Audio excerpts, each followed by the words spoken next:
Good morning, Brian. Good Welcome morning, to Bob. the programme. Do many people write poems these days? In actual fact, you'll be surprised how many do. One of the problems, I think, is people are a little ashamed to call themselves poets these days. Really? It doesn't have the kudos that it had years ago. And so, and the other thing is they don't know what to do when they've written the poetry, how to voice it, what platforms to use, because it's hard to find them. And so they write their works, and it ends up in a drawer gathering dust. And our society, one of the reasons I formed it, the Walsall Poetry Society, was to allow people to get those poems out and to perform them and find confidence with better established poets of some renown, ex-poet laureates, Tom Wyer, Ian Headery, people like that. And it's proved very successful. And of course we do workshops as well for the younger. Yeah. Isn't poetry a very subjective thing, that there's no right, there's no wrong, it's kind of what you like? Well, in many ways that's very true. There are forms of poetry that are very strict. A haiku, for instance, is syllable bound. An example would be 3 lines of 5, 7, 5. There's poetry where syllables have to be counted 7, 8. But in general terms, poetry is poetry. It is words that form a music. That's good enough. That's what I would call poetry. Because if you go back to when you do poetry at school, and it's one of those things, isn't it? It's a bit like Shakespeare. It's probably what puts people off, and it's only later in life they come to it and think, hey, this is okay. It was kind of a line and then the next line, and those two words rhymed, goodness, yes. and that was how it was. It was. I went through the same thing.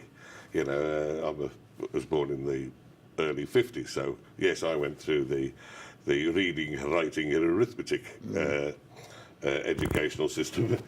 And yes, I mean, I was really put off by Shakespeare when I was force-fed it at school.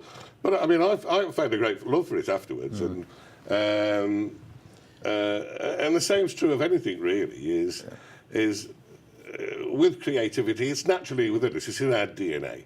And storytelling is within our DNA. It's ever since the caveman put his hand on the wall. It's within us. Yeah. So what attracted you to poetry then? Well, I found it quite easy to write. I was very good within the arts when I was very young. And I wasn't concentrated on poetry. I wrote a lot and a little poetry. And I found it very useful when I was a young man in charming young ladies. I see. And I got involved a little with improv poetry, which is quite fascinating. And then I became involved, as we all do, putting food on the table, paying a mortgage, earning money. And these things came on the side. It got less and less. But as I've got older and I wondering what to do, I was going to give my business over to my partner. I was thinking, what else shall I do? I can't just sit there. I thought, well, I've been writing poetry again, and I'll turn a professional poet, and that's what I did. And I mean, writers of novels often say that they have a discipline. You know, they get up at a certain time, have their bowl of cereal, and they go and lock themselves away, and they write for so many hours, and they have lunch, and so on and so on. Does it work like that with poetry? Yes, it can. Writing, it either flows out of you, or you need that discipline. You need to get up. I find that, and one's naturally lazy. I think writers are generally naturally lazy. They don't really like to push themselves through. But if you stare at a blank page, something's going to occur. And when you start to write, things happen.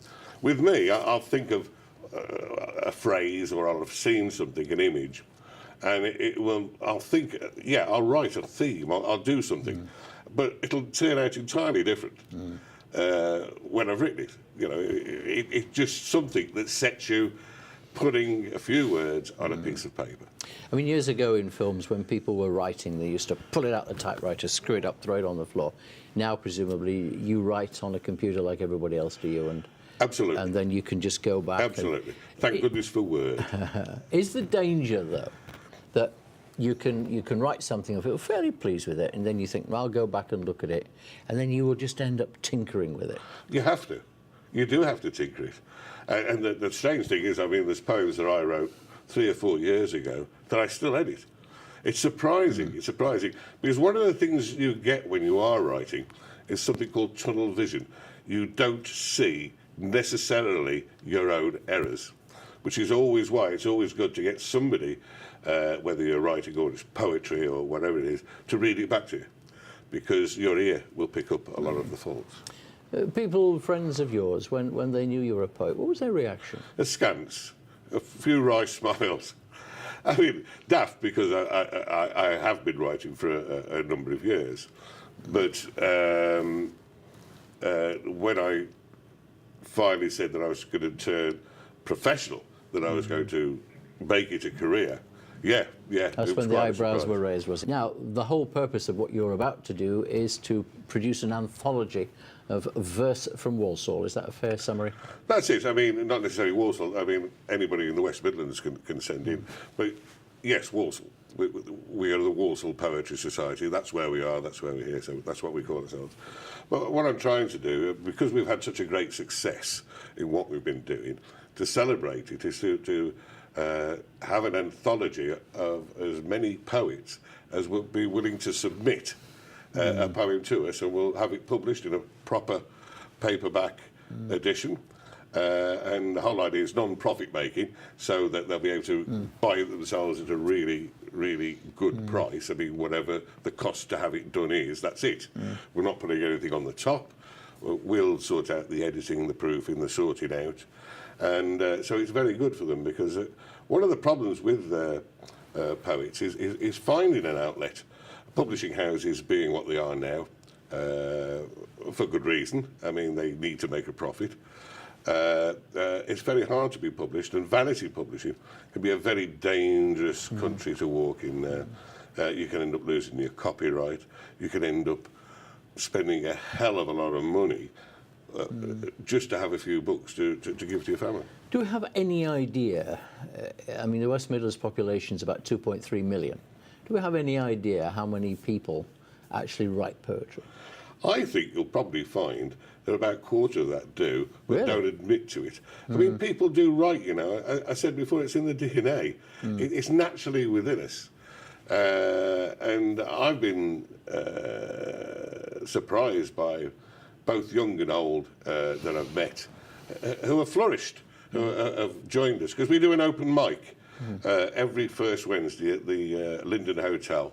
There's a bar downstairs that's purely for us, so that in a friendly atmosphere they can come and perform and show their poetry. And you're then critical of each other's work? Well, we discuss, never criticise. Who are we to criticise anybody?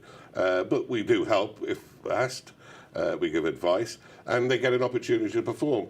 And one of the beauties, one of the most wonderful things that's pleased me about forming the society was seeing the faces of people who first perform and the joy that you get out of it. It's wonderful. Because I suppose however good people are, only you can really read it in the way that you heard it when you were writing it.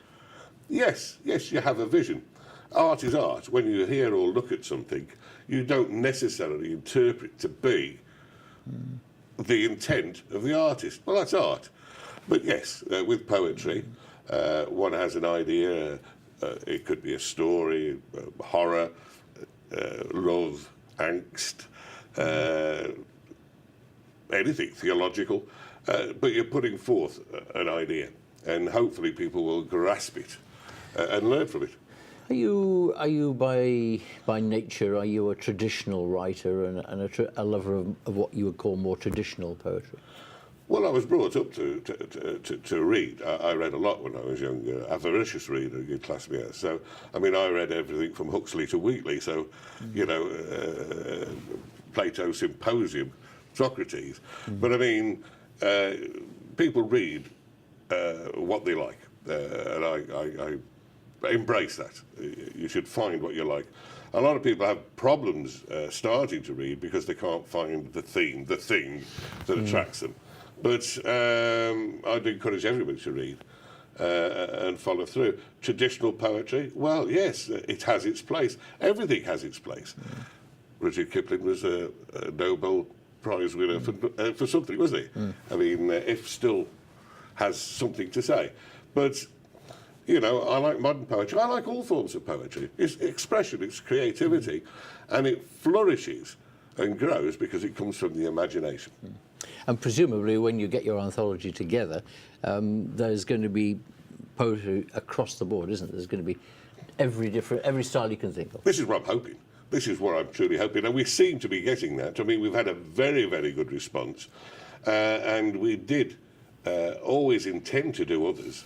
And I think from the volume that we're getting, because in the end you can only put so many poems in, and I've got to keep it to a relative cost so it doesn't get out of budget for people to be able to buy. Because I want to make it, and it's very hard to give a price until you've done it, but I want to make it under £5 for people to be able to buy. Of course, there might be post on top of that, but I'm also going to set up a distribution area so they pick the books up. Right. So how many poems do you think you might get into your book? Well, I think 80, 90, I would say between 70 and 90 is a good number of poems, so we're well on the way there. But I do ask, if anybody wants to send in a poem, please do, because if it doesn't get in the book, it'll get in the next one, you know. I was about to say, were you going to have to become selective? Was there going to be a little panel? They were going to sit away in a darkened room and saying, well, we're not going to use this, we don't like it. Well, I'm hoping that there won't be too much selection in it. I believe that most people write well. It might need a little editing. It might need, as all books do, a little editing. But yeah, I'm hoping that we won't have to judge too harshly on anybody. But if anything didn't seem viable, then of course I'd contact them and make suggestions as to how it could be for the next edition. Have you selected from those you've written, Bryan, which one you want in here? No, I mean, luckily enough, I've got hundreds of poems. So what I'm going to do is just have a look and see what comes in, and then what my choices will be to try and fit in with other people's works. And, of course, to make them brevity, so that they're only small ones, so people get a better opportunity to express their own poetry rather than me just expressing mine.